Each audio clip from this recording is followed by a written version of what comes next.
महाराज जी के आज के विशेषांक में रक्षा सूत्र परिवार के सभी सदस्यों का हार्दिक स्वागत है। बाबा जी के भक्तों को राम राम। सुंदर श्रवण सुचारु कपोला, अति प्रिय मधुर तो तरे बोला। चिक्कन चक चंकित गबुआरे, बहु प्रकार रचि मातु समारे। धीरे धीरे चलना सीखते ही बालक ने अपने परिवेश से पहली शिक्षाओं को आत्मसात करना शुरू कर दिया। वैदिक रीति रिवाज से घर में हो रही पूजा पाठ, नित्य कर्म, संस्कृत के श्लोक, मंत्रोच्चार धीरे धीरे बालक के कोमल मन मस्तिष्क में अंकित होते जा रहे थे। घर के परिवेश से संस्कारशील बालक के मन में माता पिता के पावन चरित्र की छाप नित्य नए चित्र अंकित कर रहे थे। प्रायः माँ के पीछे पीछे चलकर जाना, मंदिर में पूजा पाठ की विधि को ध्यान से देखना, फिर स्वयं अनुसरण करना उन्हें बहुत अच्छा लगता। कभी कभी अपने मन से बनाए श्लोकों, मंत्रोच्चार को भी स्वयं उच्चारित करने का प्रयास करने लगते। यह देखकर माता पिता आनंदित होकर हंसने लगते।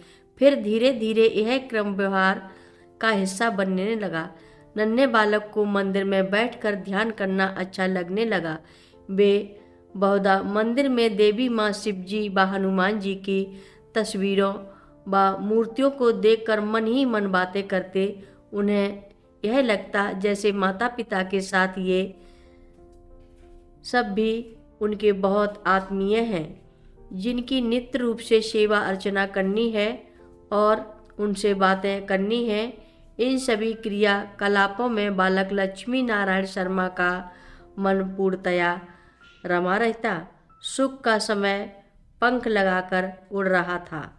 लगभग 3 वर्ष के अंतराल में दुर्गा प्रसाद शर्मा व कौशल्या देवी जी के घर एक और संतान ने जन्म लिया।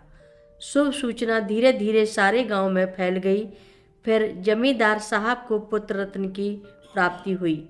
सारा ग्राम में समाज इस शुभ सूचना से अत्यंत प्रसन्न था। बहुत दिनों तक घर में उत्सव जैसा वातावरण बना रहा। अन्न, धन, वस्त्र, फल, मेवे आदि का दान होता रहा। ग्रामीण समाज के लिए यह शुभ अवसर विशेष रूप से महत्व रखता था। ऐसे खुशी के मौक़ों पर उन्हें जमींदार साहब के परिवार से स्वयं ही द्रव्य व उपहारों की उम्मीद होने लगती, जो सदैव आशानुरूप पूरी होती थी। प्रेम व सौहार्द का हिस्सा बनकर समाज के हर वर्ग को यथायोग्य सम्मान व प्रेम मिलता।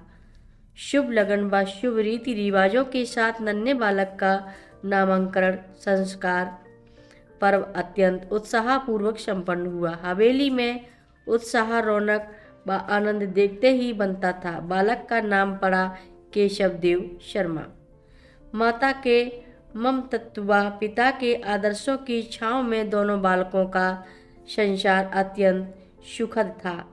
बालकाल से ही दोनों भाइयों लक्ष्मी नारायण जी व केशव देव शर्मा जी में परस्पर बहुत प्रेम था। एक नन्हा सा भाई पाकर बालक लक्ष्मी नारायण जी बहुत खुश थे। प्रायः माँ की अनुपस्थिति में वे भाई के पास बैठकर खूब बातें करते, प्यार दुलार से उन्हें खुश रखने का यथासंभव यत्न करते। अब माता पिता के सामने बड़े बेटे लक्ष्मी नारायण की प्रारंभिक शिक्षा के विषय में विचार विमर्श करने का समय आ गया। अकबरपुर गांव के समीप हिरन गांव में एक प्राइमरी पाठशाला थी, जहां लगभग सभी ग्रामीण बालक बालिकाएं प्रारंभिक शिक्षा हेतु जाते थे। दुर्गा प्रसाद शर्मा जी का विचार था कि पुत्र प्रारंभिक शिक्षा घर के पास वाले प्राइमरी पाठशाला में ही प्राप्त कर ले, फिर उच्च शिक्षा हेतु उन्हें बनारस संस्कृत विश्वविद्यालय भेज दिया जाएगा, जहां उनकी शिक्षा वैदिक रूप से संपन्न होगी। माता कौशल्या देवी भी यही चाहती थी, परंतु पुत्र से अत्यधिक प्रेम के कारण बनारस में शिक्षा की कल्पना से ही उनका भावुक मन व्यथित हो उठता था।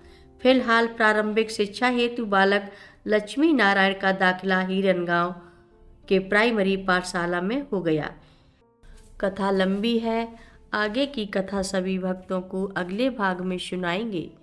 हर रोज महाराज जी की कथाएं सुनने के लिए सभी भक्तों का धन्यवाद। सभी भक्त रक्षा सूत्र चैनल को सब्सक्राइब करें, शेयर करें, लाइक करें, घंटी बजाना ना भूलें। कमेंट बॉक्स में लिख भेजें जय नीव करोरी बाबा जी महाराज।